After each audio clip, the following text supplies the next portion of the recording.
Coming up on Mountain News this morning, Governor Andy Beshear shares concerns about a possible COVID surge during the holidays, and healthcare officials encourage people here in the Commonwealth to monitor their mental health during the holiday season. Dedicated to Eastern and Southern Kentucky, this is WYMT Mountain News this morning.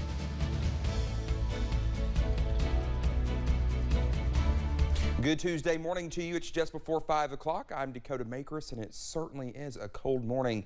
Let's go over to Brandon for a look at that forecast. Brandon, this morning was certainly a morning to start your car. It's the first time, well, at least I guess during the colder months, I guess, or colder mornings, that my car had frost on it. Yep. I woke up later, but not late enough or I could not start my car. That was number one thing I did. That's right, priorities. Yes, of course. But yeah, you got to start those cars this morning because some folks are waking up in the teens right now, but most of us in those 20s across the region. Let's take a look at that. 21 Wise, Jonesville, 23 in Somerset, London, and Williamsburg, 19 now. Irvin, 17 Monticello, but temperatures continue to fall, and most of us in the low to mid 20s already this morning. 20 to 30 degrees colder than it was this time yesterday morning for many areas. So again, just bundle up and be careful. Max warming needed out there because it is definitely a cold start to the day. It is going to get warmer, but not a whole lot. Sunshine all day long, but that frost will be around for a little bit. 41 is the official forecast high. We'll see how that plays out. Dakota? All right, Brandon, thank you. Well, the man who is suspected of shooting Big Stone Gap, Virginia police officer Michael Chandler was indicted Monday by a grand jury. 33-year-old Michael Donovan White is facing 13 charges, including aggravated murder, felony murder, and possession of a firearm, among many others. White's indictment says the aggravated murder charge alone calls for a mandatory minimum punishment of life in prison. The detention center administrator at the Big Sandy Regional Detention Center says 7 men inmates overdosed Monday morning. Administrator Brian Hansford says 3 different incidents occurred a couple hours apart, all in the same cell. Now, we are told 4 inmates returned to jail while 3 are still in the hospital.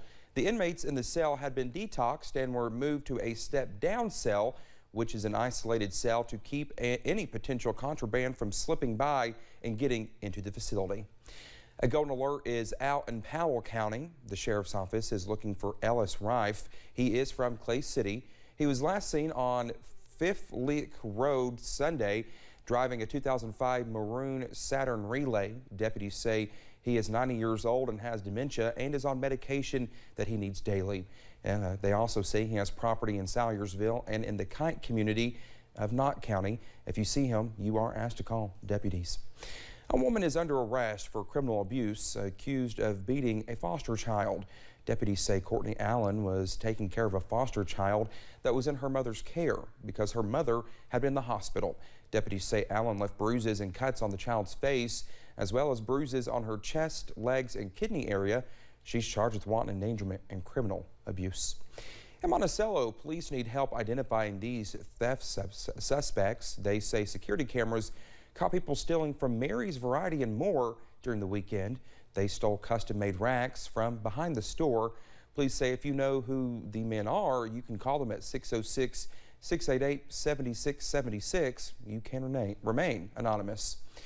Officials are warning people to watch out for porch pirates this holiday season. Now, thieves are often out looking to take unintended packages this time of year. Officials say you should make sure to schedule deliveries when you will be at home. Otherwise, try to have a family member who is home during the day get the items delivered to their house so you can pick them up later. The World Health Organization says it is very worried about surging COVID cases in Europe. Governor Andy Beshear is cautioning that this serves as a reminder the pandemic is not yet behind us. The past several days saw the highest reported number of COVID cases and positivity rate in weeks. Looking at this trend, the governor expressed specific concern about the 2 weeks following the Thanksgiving holiday. Just because this is happening in Europe, well, first, it should cause us concern, but it doesn't mean it has to happen here. We have the tools to keep it from happening, to protect ourselves and one another. Now, the governor also says demand is surging for monoclonal antibody treatment and the state has enough supply for now. He cautioned that access to new COVID treatments are not yet available. With Thanksgiving in just 2 days, doctors want Kentuckians to be safe. Not only are we dealing with the pandemic, but also the time of year that flu cases typically increase.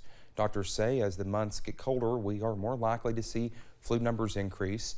They say one thing to worry about is a holiday spike. If you remember, our new COVID infection numbers seemed to plateau just before the holidays started last year. But after every holiday, those numbers always seem to increase. The part of this that's the issue is we're bringing people from across the state or people from across the country or maybe even across the world into our homes during these holiday times. And you're just increasing the risk of exposure because they have different exposures in their hometowns and where they're from. While health experts expect to see a surge in cases following Thanksgiving, most people hope the consequences won't be as bad because those vaccinated are more protected against serious illness, hospitalization, and death. Well, along with physical health, mental health is also important to acknowledge this holiday season. Thanksgiving and Christmas can be a very difficult or lonely time for some people.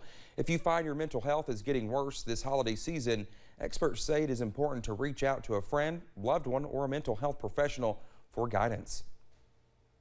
But there's a lot of things that people go through with the holidays that you kind of feel isolated and like there's nobody that understands or whatever's going on, but it's okay. It's okay that we go through some of these things. It's what that we do about it once we go through it. Grief and financial issues can also be amplified during the holiday season, but officials say there is nothing wrong with seeking help if you are struggling. Well, thank you so much for getting your Tuesday morning started with us here on Mountain News This Morning. When we come back, the first family makes a visit to a military base, sharing a Thanksgiving meal with service members and their families. After a frosty morning, look for a sunny and cold day ahead on the rest of your Thanksgiving week forecast in about 3 minutes.